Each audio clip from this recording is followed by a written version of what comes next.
Welcome to Hindi सेवा सदन। हिंदी सेवा सदन ओर से स्वागत है।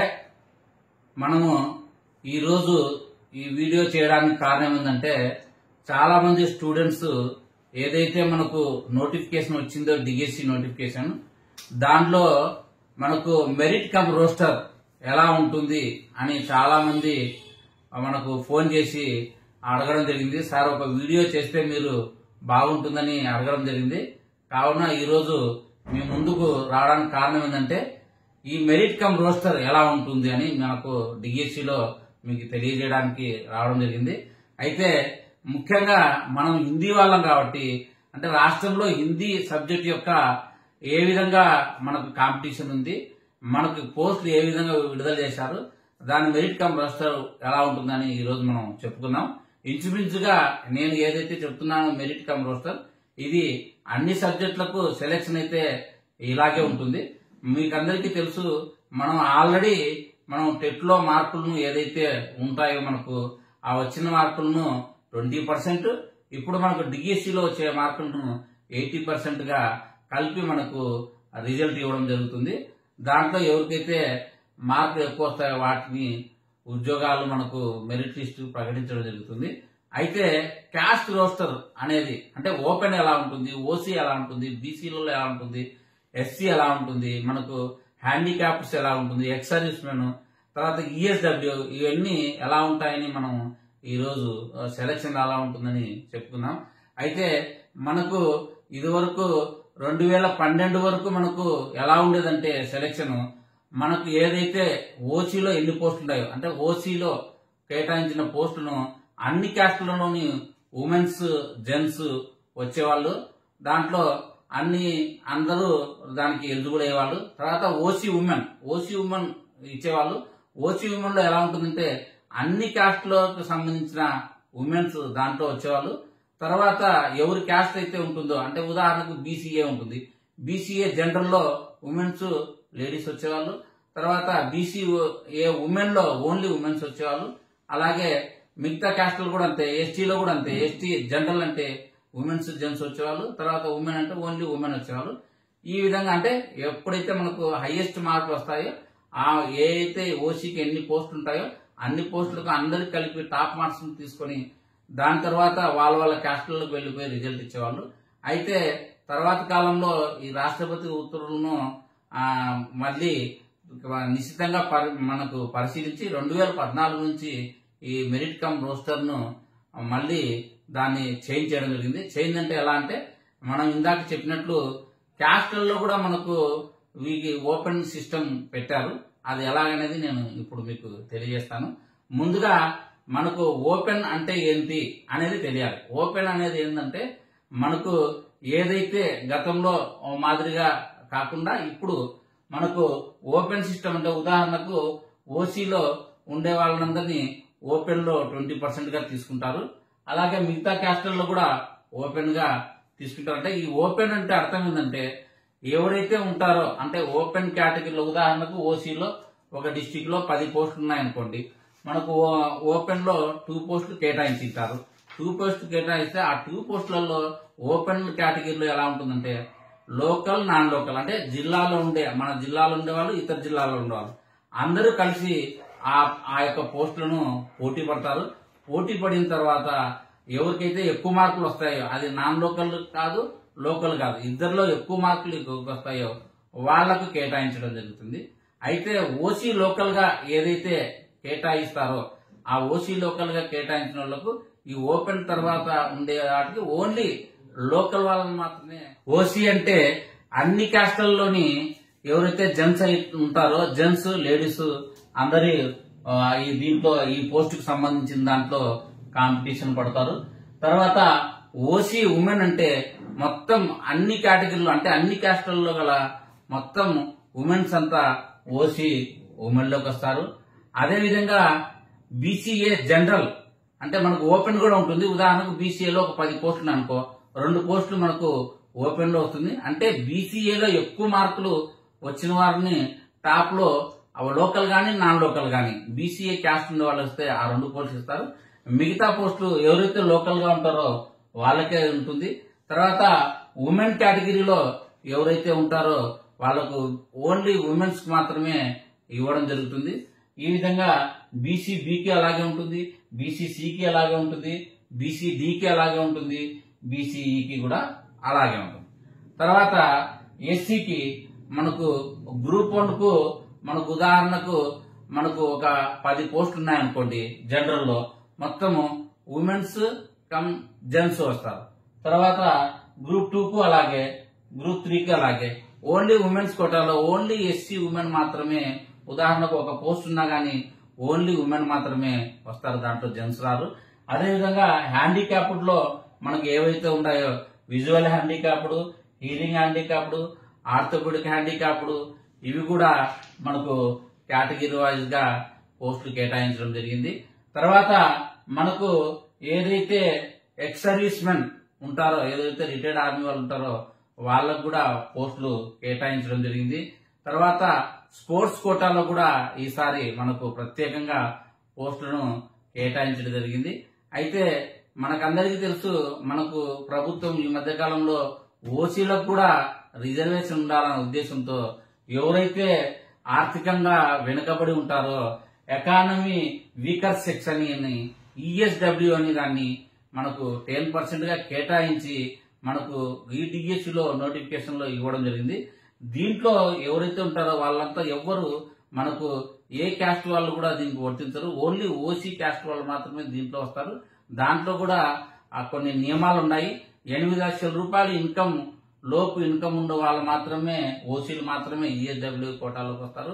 తర్వాత 5 ఎకరాల పొలం తక్కువ ఉన్న వాళ్ళకే ఈ ఈఎస్డబ్ల్యూలో వస్తారు. ఈ విధంగా కొన్ని నియమాలు ఉన్నాయి. ఈ ఈఎస్డబ్ల్యూలో ఏ క్యాస్ట్ వాళ్ళు రారు, ఓన్లీ ఓసీలలో ఆర్థికంగా వెనుకబడిన వాళ్ళు మాత్రమే వస్తారు. ఈ విధంగా సెలక్షన్ ఉంటుంది. కాబట్టి చాలా మంది ఏమంటున్నారంటే మనకు బీసీఏలో 2 పోస్టులు ఉంటే 2 మనకు బీసీఏకి, ఎస్సీ గ్రూప్ 1 లో 3 పోస్టులు ఉంటే 3 మనకు పోస్టులు, మిగతాయి మనకు సంబంధం లేదేమో అనుకుంటున్నారు. అది చాలా తప్పు. ముఖ్యంగా హిందీ వాళ్ళకి ఏంటంటే మన రాష్ట్రంలో చాలా కాంపిటీషన్ తక్కువ ఉంది. మీరు చాలా మంది ఏమనుకుంటున్నారు, పోస్టులు మనకు చాలా తక్కువ ఉన్నాయని అనుకుంటున్నారు. ఇది చాలా తప్పు. ఎందుకంటే మనకు మిగతా వాళ్ళని పోల్చినప్పుడు, ఉదాహరణకు ఎడ్జిటీలు అనుకుందాం, ఒక జిల్లాలో కనీసం 40,000 మంది ఉన్నారు. తర్వాత స్కూల్ అసిస్టెంట్ మ్యాథ్స్ కానీ సైన్స్ కానీ ఏ సబ్జెక్ట్ అయినా స్కూల్ అసిస్టెంట్ తీసుకొని మీరు కనీసం 7 నుంచి 10,000 మంది దాకా, వాళ్ళు 7,000 నుంచి 10,000 మంది దాకా ఉన్నారు. మనకు మాత్రము మన రాష్ట్రంలో ఆ పరిస్థితి లేదు.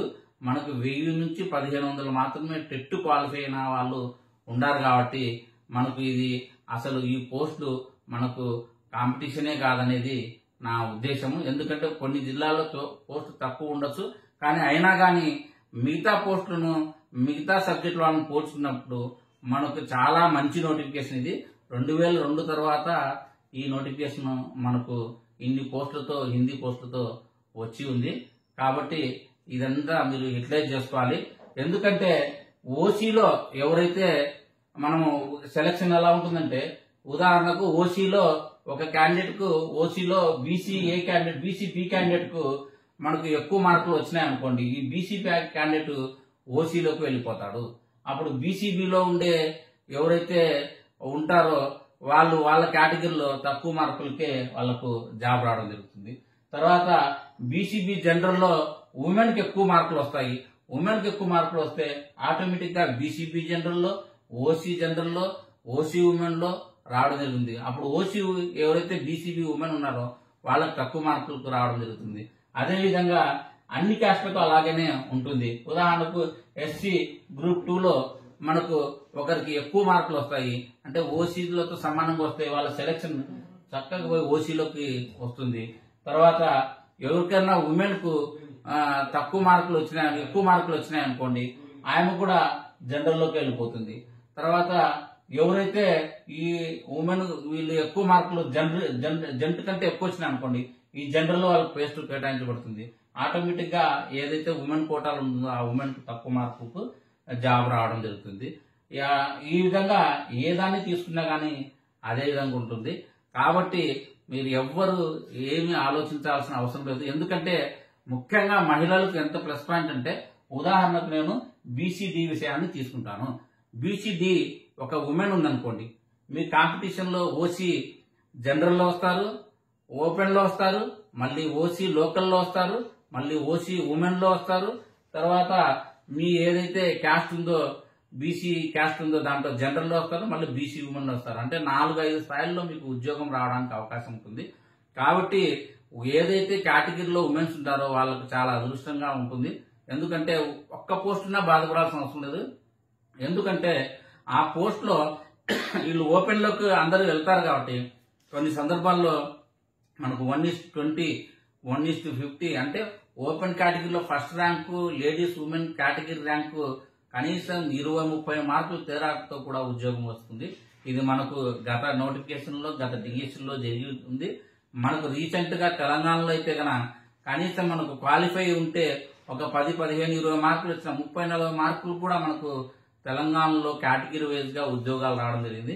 ముఖ్యంగా హిందీ వాళ్ళకి ఏంటంటే మేమంతా అన్ని జిల్లాల్లో చూసుకుంటే మనకు కర్నూలు జిల్లాలో ఎక్కువ ఉన్నాయి. ఈస్ట్ గోదావరి, వెస్ట్ గోదావరి, మనకు గుంటూరు ఇలా తీసుకుంటూ పోతే ఉన్నాయి. మళ్ళా తర్వాత మనకు అనంతపూర్లో అన్ని చోట్ల కూడా మిగతా పోస్టులు పోల్చుకుంటే వాళ్ళకంటే కాంపిటీషన్ లో మనం చాలా తక్కువ ఉన్నాం. చాలా అంటే చాలా తక్కువ. ఇది మీరందరూ అభ్యర్థులు గమనించాలి. కాబట్టి ఎవ్వరు ఎటువంటి టెన్షన్ లేకుండా ముఖ్యంగా హిందీ అభ్యర్థులు మాత్రము ఈ యొక్క అవకాశాన్ని మీరు వినియోగించుకోండి. ఎందుకంటే మీకు అందరికీ తెలుసు 2018లో నోటిఫికేషన్ వచ్చిన తర్వాత 7 సంవత్సరాల తర్వాత నోటిఫికేషన్ వచ్చింది మనం. కాబట్టి మీరు దీన్ని మీరు మిస్గైడ్ కాకుండా, అంటే వేరే వాళ్ళు చెప్పింది మాకు 1 ఉన్నాయి 2 ఉన్నాయి అట్లా ఉండదు. అది 1 ఉన్నా 2 ఉన్నా మీకు ఓపెన్ లో ఉంటుంది, ఓపెన్ లేడీస్ లో ఉంటుంది, ఇవన్నీ ఉంటాయి. ఓసీలో ఉంటుంది, మీ క్యాస్ట్లో ఉంటుంది, ఉమెన్స్ క్యాస్ట్ ఉమెన్లలో ఉంటుంది. కాబట్టి ఓవరాల్ గా తీసుకుంటే మనకు 1:30 1:50 వరకే ఉంది. కొన్ని కేటగిరీలో మనకు అదృష్టం బాగుంటే ఉమెన్స్ కేటగిరీలో 1:10 కూడా ఉండకపోవచ్చు, ఇంకా తక్కువ కూడా ఉండొచ్చు. కాబట్టి దీన్ని ఏమాత్రం మీరు నెగ్లెక్ట్ చేయకుండా ఇంత అవకాశాన్ని మీరు సద్వినియోగం చేసుకోండి. తర్వాత మన హిందీ వాళ్లకు మీకు అందరికీ తెలుసు 2021-22 నుంచి మనకు హిందీ పండిట్ ట్రైనింగ్లు కూడా జరగలేదు. కాబట్టి మనకు 4 సంవత్సరాల నుంచి కొత్తగా ఫ్రెష్ బ్యాచెస్ కూడా రాలేదు. కాబట్టి ఇది కూడా మీకు ఇప్పుడు ఎవరైతే డిఎస్సి రాస్తున్నారో ఆ అభ్యర్థులకు చాలా లక్కీ పర్సన్స్. ఎందుకంటే ఈ కొత్త వాళ్ళు ఎవరైతే వచ్చారో వాళ్ళు కూడా మీకు కాంపిటీషన్ లేకుండా పోయింది. ఇలా ఎటు చూసినా కానీ మీకు ఉపయోగకరమే ఉంది. కాబట్టి ఇది నా దృష్టిలో అతి పెద్ద నోటిఫికేషన్ హిందీ వాళ్లకు. కాబట్టి మీరు ఎటువంటి పరిస్థితుల్లో దీన్ని మీరు నెగ్లెక్ట్ చేసుకోకండి. దీన్ని ఖచ్చితంగా యూటిలైజ్ చేసుకోండి. తర్వాత మనకు మీకు కూడా తెలుసు మనము హిందీ సేవా సదన్ ద్వారా కోచింగ్ స్టార్ట్ చేయడం జరిగింది. అనంతపూర్, కర్నూలు, విజయవాడలో ఇప్పుడు కోచింగ్ నిర్వహిస్తున్నాము. మనం 1వ తేదీ నుంచి కూడా ఫుల్ డేగా కోచింగ్ పెడుతున్నాము. మన దగ్గర ఫ్యాకల్టీ కూడా మెయిన్ వాళ్ళు ఉన్నారు. కాబట్టి మీరు ఇదంతా యూటిలైజ్ చేసుకోండి. మనము అన్ని సబ్జెక్టులు కలిపి టెస్ట్ సిరీస్ కూడా ఒకటి మన హిందీ సేవా సదన్ యాప్ లో పెట్టడం జరిగింది. ఇది అతిపెద్ద టెస్ట్ సిరీస్. మనకు ఇంత పెద్ద టెస్ట్ సిరీస్ ఎక్కడ పెట్టరు. ఎందుకంటే 6,000 సంథింగ్ మీకు దాంట్లో క్వశ్చన్స్ వస్తాయి. మీకు ప్రతి పేపర్ లో ఈ సబ్జెక్ట్ కు సంబంధించిన ప్రతి బిట్ మనకు కవర్ అయింది, రిపీట్ కాలేదు, ప్రతి బిట్ కవర్ అయింది. ఏదైతే ఈ టెస్ట్ సిరీస్ మీరు రాయగలిగితే ఖచ్చితంగా మీరు 100% సక్సెస్ అయితే పోస్ట్ కొట్టగలుగుతారు. ఎందుకంటే ఏ టాపిక్ ఏ సెంటెన్స్ మిస్ కాకుండా టెస్ట్ సిరీస్ ను చాలా మంది టీంతో మనం తయారు చేయడం జరిగింది. కాబట్టి ఎవరైనా దూర ప్రాంతాల్లో ఉండి ఇళ్ల దగ్గర చదువుకునే వాళ్ళకు ఈ టెస్ట్ సిరీస్ చాలా ఉపయోగపడుతుంది. మీరు మా యాప్ లోకి పోయి దాన్ని మీరు పాల్గొనవచ్చు. ఎందుకంటే ఇప్పుడు ఆన్లైన్ లోనే ఎగ్జామ్ కాబట్టి మీకు ఆన్లైన్ పరీక్ష రాసే విధానం కూడా తెలుస్తుంది. మనము ఎగ్జామ్ వర్క్ కూడా ఏవైతే టెస్ట్ కంప్లీట్ అయినట్టు అవి పీడిఎఫ్ కూడా మీ క్వశ్చన్స్ మన యాప్ లో ఉంటాయి. మీరు ఎప్పుడైనా ఏ టైంలో అయినా చూసుకోవచ్చు మీరు. కాబట్టి ఈ యొక్క టెస్ట్ సిరీస్ ని కూడా ఉపయోగించుకోండి. తర్వాత ఫిజికల్ గా ఎప్పుడైతే కోచింగ్ వచ్చినప్పుడే మనము దాన్ని సక్సెస్ చేసుకోగలుగుతాం. ఎందుకంటే మన చుట్టుపక్కల వాళ్ళు ఏం చేస్తున్నారు, ఏం చదువుతున్నారు, మనం ఏం చేయాలనేది మనకు తెలుస్తుంది. మీకు అందరికీ తెలుసు భాషా శిక్షణ ప్రకారం ఏదైనా ఒక సబ్జెక్ట్ రావాలంటే సున్నా బోల్నా పడ్నా లిఖనా అంటారు. అంటే మనం వినడం చాలా ఇంపార్టెంట్. కాబట్టి మీరు ఖచ్చితంగా ఇప్పుడు కూడా మనకు అవకాశం ఉంది.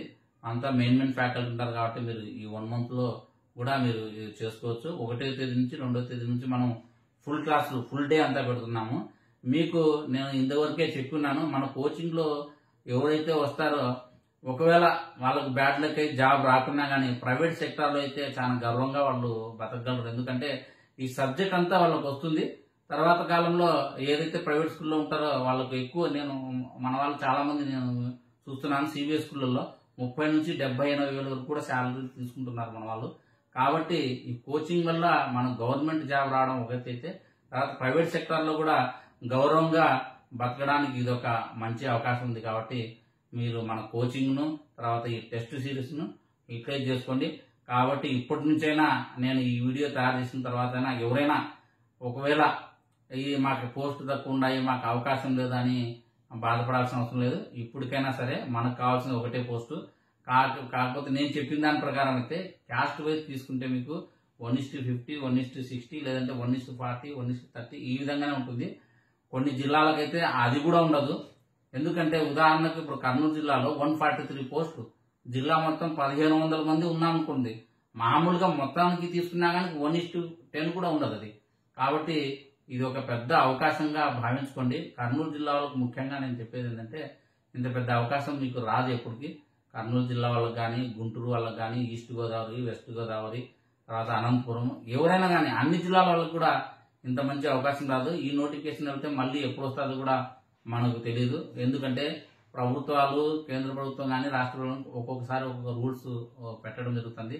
కాబట్టి క్వాలిఫికేషన్లో రకరకాల మార్పులు రావడము ఇవన్నీ చాలా వస్తున్నాయి. కాబట్టి మీరు ఇప్పుడుండే అవకాశాన్ని సద్వినియోగం చేసుకొని మీరు బాగా చదవాలని ఆశిస్తూ నేను ఈ వీడియోను ఇంతటితో మీకు తెలియజేస్తాను.